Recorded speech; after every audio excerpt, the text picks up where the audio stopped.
loves, welcome back to my channel. I'm gonna keep it going with this series, the Starting Fresh series. This is gonna be video number 2 out of the series. Last week I talked about how to design your home after a breakup, but this week is gonna be a little bit on a lighter note. So we're gonna talk about how to design your home as a newlywed. If you know somebody that needs tips on decorating their home after getting married, or if it's you, definitely keep watching. Designing your home as a newlywed is all about blending styles, making shared decisions, creating a space that feels like yours together. I'm gonna give you a step-by-step guide to combine styles, aesthetics, and to build intimacy through design. I'm also gonna share some tips that's gonna avoid pitfalls when doing this together. First step is to find your couple style. Instead of his and hers, let's aim for a cohesive look. You can create a mood board together. You can use Pinterest, Canva, but each of you can collect your own ideas or inspiration on your own and then just bring everything together to make that cohesive style. It's important to identify common threads. So by this I mean, do you like minimalism? Do you like cozy farmhouse? Feeling more like boho, modern, whichever works for you both. Compromise different zones. So have your partner work on one part of the house. Let's say I'm working on the living room and my husband's gonna work on the bathroom. Or I work on the kitchen and then he works on the entryway. Just compromise the zones for one another. That way we know who's taking control of the design in each zone. Everybody's different, so maybe it's the wife who wants to just focus on designing the entire home as a whole. Maybe it's the husband that wants to focus on designing the home as a whole. Maybe the husband's a designer, maybe the wife's a designer. But this video is pretty much going to be based on doing it together, because when you're in a marriage, you have to work together in everything you do. Even if you're doing it on your own, you want to make sure the home is comfortable for both partners. Step number 2 is to set the tone with core spaces. So for example, the living room would be for connection and comfort. Let's say you get off of work, you both get off of work, you wanna come home, you wanna relax with one another, you wanna find maybe a movie or a TV show to watch. You want to connect in that area. If you've watched my previous design videos, I like to connect psychology with design. So pretty much that's how the home makes you feel versus on just a look that's trending or what everybody is going for. It's just how the home makes you feel. Let's say we want to go for comfort and connection in the living room. So what we're going to add is a few pieces such as sectional sofas, plush throws, a soft lighting. Plush throws makes it very comfortable. It will bring comfort to any space. If you feel like your living room is really cold, very sterile, throw a plush pillow in there, and even better, make it like an earth tone or a warm colored plush pillow. That's going to add a lot of comfort to your home or to your living space. Soft lighting is very important. You don't want to come home and you have bright sterile lighting, almost like you're in a hospital room or in the insane asylum. You don't want to come home to that. Let's say you are a doctor and then you're in bright lights all day. You don't want to come home to that because that's going to remind you of work and you're going to be in that mood of work and you don't want to bring that home. Pay attention to your lifestyle. So with that being said, soft lighting to encourage the quality time. That way it's giving romantic vibes, almost like you're in a dark lit restaurant. That's how you want it to be in your living room area if you're aiming for comfort and connection in that space. Other core space is the bedroom. It's normally used for romance and relaxation. So what I would do is choose calming colors. You don't want to have a room that's lime green. I'm hoping nobody's doing that. You want a room that's going to be subtle colors. If you are doing, let's say, a blue, let's aim for like a really, really light blue to where it almost looks like it's white. If you want to do your walls in your room like white, let's try to do off-white instead of stark white. So you want to aim for colors that are very calm: sage, navy, or cream. Cream colors are always a go-to because it is neutral. You can put it together with any piece of furniture and it's gonna look good always. Also want to invest quality bedding. Let's think thin silk or satin pillowcases. It gives almost like it's a luxury or high quality, but it also gives romanticism, or it can give a little bit of sexy. I would also opt for linen sheets.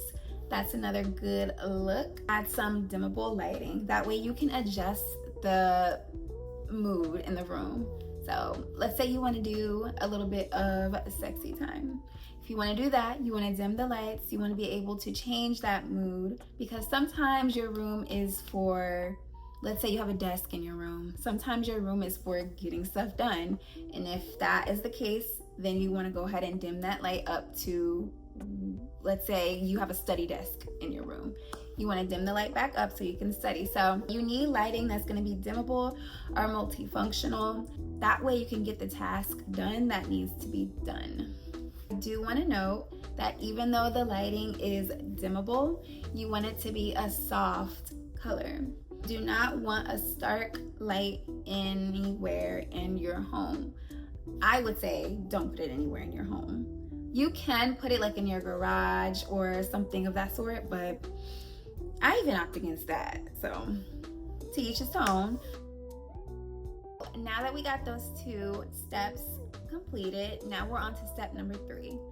So step number 3 is to create a fun and functional dining room area. First things first, you do want to get a table that fits you and your spouse's lifestyle. Let's say you have a large family or you have many friends. You want to be able to invite your friends and family over. So you want to get a table that fits both you and your spouse's lifestyle. Let's say that you have a lot of friends, a lot of family. They're excited for you both. They want to come over all the time. You need that space. You want to have game night. You need that space. You want that space regardless if you have a lot of friends or family, because you always want to keep the fun going in your relationship. Don't start the relationship off with things being dull. You want to keep things spicy. You want to keep things upbeat. You want to keep things going. That's going to set the tone for your entire relationship. For example, I was a stay-at-home mom for over 10 years. So when my husband would come home from work, this is like right after we got married and we got our first apartment. And I would set up like a Nerf gun war. So I'll put a note at the door. I'll be like, this is your Nerf gun. Come find me. We were so young. We got married very young. I was 23. I believe I was 23 when I got married. So yeah, anyways, it sets the tone for the relationship and it just keeps things going. So definitely get a table that's functional for your dining area so that you can have enough space for card games, board games, family night, friends night, whatever your lifestyle is. I would even say go ahead and add some candles to that space or a cute little centerpiece for when you're not utilizing the table for fun nights. But of course, y'all can figure out your cohesive style together so that whoever's working on that area, they can make sure they're implementing a dining room table that works best for you both. A mini bar cart would be awesome. If you have a mini bar itself other than a cart, then that would be even better. Really add that to your kitchen area for nights that you just want to unwind and relax and have something to drink. Also, the mini bar would be good for date nights. Me personally, I don't drink, I don't smoke, I don't do none of that. I just drink water, and I'll probably have wine socially occasionally, but I don't drink like that. I have a whole bottle of wine in my mini bar and I haven't even touched it. Still really good to have those types of knickknacks in your house just in case one night you just want to be like, you know what, I need something to drink. It's just there. Easy access. His and hers mugs would be a really cute thing to add to your kitchen space. So his and hers mugs, you can actually get these made on Etsy. You can create it your own design. You can tell the seller to make it a certain color. You can even put your names on it or your last names on it, however you want to do it. I think that would be cute, especially if you don't want your whole entire home to be his and hers. At least include it in the kitchen area so that when y'all get up in the morning and you're drinking your coffee, you got your little mugs, you're gonna think of each other. Step number 4, DIY and decor projects that you can do together. Doing projects together strengthens your relationship. So when you're doing this early on, you get to learn like little quirks or little things about one another. You're building a shelf together. Your partner may not like to read directions. You learn that. So you're learning your partner in the process. So I think it's very important. Even if you're not into DIY, at least build something together. Put up a shelf, put up a coffee table, put the dining room up together, something. You can paint a wall together. Try painting an accent wall, maybe like in the entryway or in your living room, something to add that flair or that character to your home. Definitely pick a color that you both like. So not just the color that he likes, not just a color that she likes, but something that pretty much describes the both of you. Let's say it's in your entryway. That way when people come in the home, they're gonna see your personality shine through that specific color in that accent wall that you both painted together. I think creating a gallery wall is a super cute idea. Let's say you both like to travel. Do a gallery wall where you have pictures of all the places you've been, and maybe you're doing like a cute little pose in each picture. Maybe you're just together in each picture at different areas and parts of the world. Let's say it's with his family and your family and everybody together. It can be anything, however you want to do your collage. But putting that up in the wall, I feel like an entryway would be a really good area for that, or maybe in an office to put those memories up there. I feel like putting it in an office would be a good idea, because if you're in there working, just looking at those photos is gonna help you stay motivated while you're in the middle of working. Step number 5, add symbolic touches.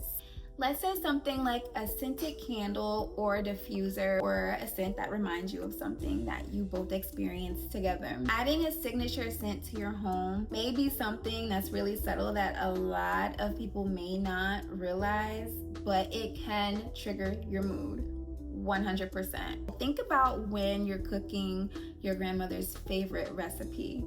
That brings up nostalgic memories and it makes you feel comfortable, it makes you feel good. Find a scent that you both like. It doesn't necessarily have to be connected to a memory, but if it is, even better. Maybe you can have matching robes, vanity nightstands, maybe a gift that a friend or a family member gave you on your wedding day. Last but definitely not least, make room for real life. I would include practical solutions such as organizers in your bathroom drawers, storage solutions such as baskets, bins, organizers, or anything that is like a hidden compartment, because you don't want it to look cluttered. I try to keep it as minimalist as I can in my home. I don't like cords. I don't like anything out. I like all my compartments and my organization kits to be completely covered. I don't even like them clear. I don't like them see-through. I don't want to see it if I'm not using it. I feel like it makes the space look a mess. I'm even really reluctant to putting clear containers in my pantry. That is needed, so I kind of do away with that, but I'm not 100% for it. So do opt for items like that to where it doesn't look cluttered, because when your space is cluttered, your mind is going to feel cluttered. Plan a drop zone near the entryway. Now, back in the days, we called these junk drawers or a drunk bin or a drunk, why am I saying drunk? Junk drawer, junk bin. So if you have that area to where you can just toss your keys in there, or you can toss mail in there, then that would be great, because when you want to unwind, you want to just come home and just fall out and be like, you know what, the day kicked my butt. Add a laundry system. This is going to be helpful and definitely a way that will prevent a lot of arguments. You don't want to argue, or you don't want to cause any problems when you're a newlywed. You want things to go as smooth as possible so you can set the tone for the rest of your lives together. This one's gonna be a bonus tip, whether it's a reading nook, if you like to read, you want a little area, like this is pretty much my reading nook. You got a cozy chair, you got like a candle, some lighting. Make space for me time for sure. Choose art together. Make sure you choose certain art pieces in your home that you both agree with. So find a piece that connects you both so y'all can build memories from there. I think a house plant is a really good idea for a newlywed home. Find a plant that you both like so you guys can grow it together. I hope that one of these tips benefits you in your new start. If you like videos like this and you're really liking the series that I'm doing, Fresh Start series, give me a thumbs up or a comment below and I'll make some more videos like this. Thank you so much for watching and I'll see you guys next time.